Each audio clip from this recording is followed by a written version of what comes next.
लोकसभा चुनाव के महासंग्राम में भारतीय जनता पार्टी पूरी तरह आक्रामक तेवर में नजर आ रही है। इसी रणनीति के तहत रविवार को सहारनपुर के शाकंभरी देवी शक्तिपीठ के सम्मुख नगला माफी गांव के मैदान में यूपी के मुख्यमंत्री योगी आदित्यनाथ ने एक जनसभा को संबोधित किया। अपनी पार्टी के प्रत्याशी राघव लखनपाल शर्मा के समर्थन में आयोजित इस जनसभा के दौरान उन्होंने सपा बसपा गठबंधन से लेकर कांग्रेस पर सीधा निशाना साधा और कहा कि भ्रष्टाचार की कुलदेवी हो या गुंडों के कुलभूषण अथवा नामदारों के कुलदीपक, इन सभी से सचेत रहना बहुत आवश्यक है। उन्होंने मैन विदाउट ब्रेन को पहचानने का आह्वान करते हुए कहा कि इस देश को समझदार लोगों की जरूरत है और इस काम में केवल भारतीय जनता पार्टी ही सक्षम है। उन्होंने पार्टी प्रत्याशी को जिताने का आह्वान करते हुए दावा किया कि इस बार भी पूरे देश में मोदी लहर चल रही है, जिसका असर सहारनपुर से लेकर पूरे वेस्ट यूपी ही नहीं बल्कि देश भर में दिखाई देने वाला है।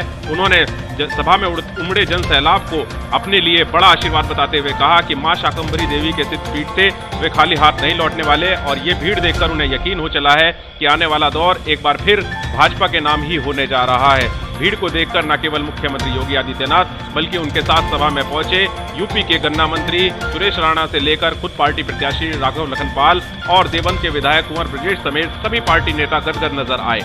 भारत माता की।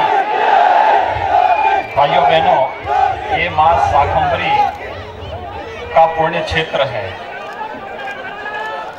और यहां से निकलने वाली आवाज उत्तर प्रदेश की 80 की 80 लोकसभा सीटों के साथ साथ सीमावर्ती क्षेत्रों में जहां हमारा जवान इस देश की सीमाओं की सुरक्षा कर रहा है, उनके कानों तक भी आपकी आवाज पहुंचनी चाहिए। एक साथ मेरे साथ बोलेंगे, भारत माता की। आज की इस चुनावी सभा में उपस्थित भारतीय जनता पार्टी के क्षेत्रीय अध्यक्ष श्रीमान अश्विनी त्यागी जी, क्षेत्रीय प्रभारी श्री विजय बहादुर पाठक जी,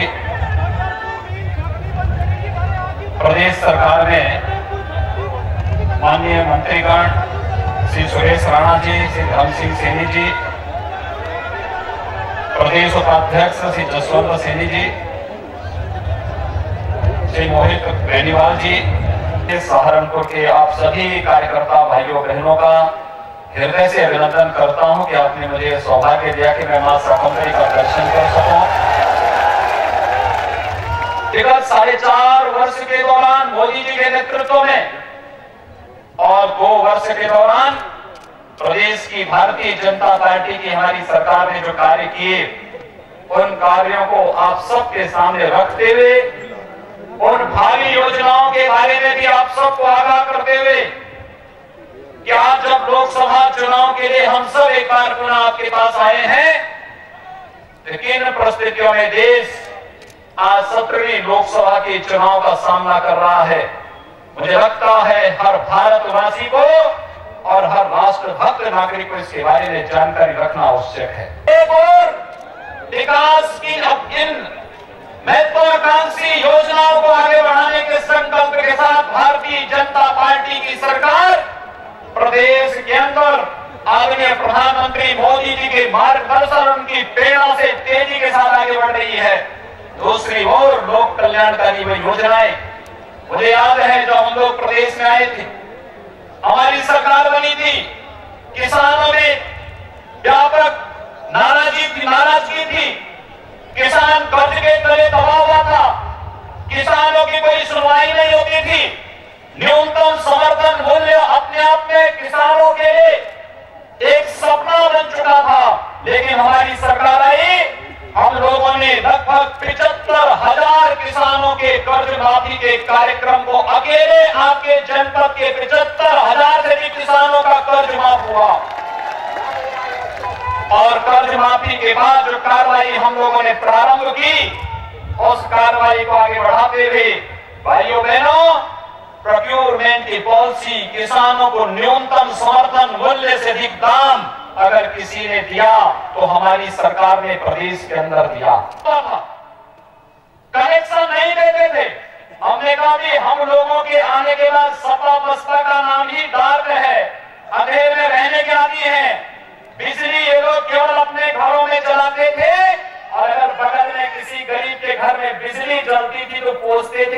घर में बिजली क्यों जल रही है? इनको इस बात की चिढ़ थी, इनके घर में यानी नारायण का था कि मेरा वैभव अमर रहे मां, ये दिन 4 रहे न रहे। और हमारा इसके ठीक उल्टे है, हम कहते हैं तेरा वैभव अमर रहे मां, हम दिन 4 रहे न रहे। यही अंतर है भाजपा में और सपा बसपा और कांग्रेस में। एक गिरोह है, गिरोह। ये सपा बसपा कांग्रेस के नाम पर गिरोह, लूट खसोट का, भ्रष्टाचारियों का, अराजकता पैदा करने वालों का, दंगाइयों का और उन देशद्रोही तत्वों को प्रश्रय देने वाला गिरोह, जो गिरोह विकास नहीं होने देना चाहता। मोदी जी का विरोध क्यों कर रहे हैं? इसीलिए क्योंकि मोदी जी ने विकास कराया। मोदी जी ने गरीबों के लिए, किसानों के लिए, मजदूरों के लिए, नौजवानों के लिए, महिलाओं के लिए और देश के हर नागरिक के लिए जितनी योजनाएं मोदी जी ने दी, जिस तेजी के साथ दी, 20 वर्ष का मोदी जी का सार्वजनिक जीवन का कार्यकाल, वह कार्यकाल मुख्यमंत्री के रूप में हो या देश के यशस्वी प्रधानमंत्री के रूप में। मुख्यमंत्री थे, देश के मुख्यमंत्रियों में अग्रणी पंक्ति में गुजरात को लेकर के आए थे और प्रधानमंत्री के रूप में आज भारत को दुनिया के अग्रणी राष्ट्रों के सामने पहुंचा करके भारत को एक महाशक्ति के रूप में स्थापित कर रहे हैं।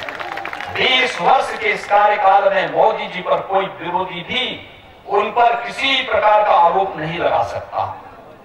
मैं भी सुन रहा था जब मैं यहां आ रहा था, उससे पहले मैं इस देश के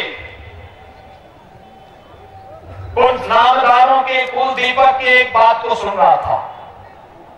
वो कह रहे थे कि गन्ना के पेड़ नहीं लगाए।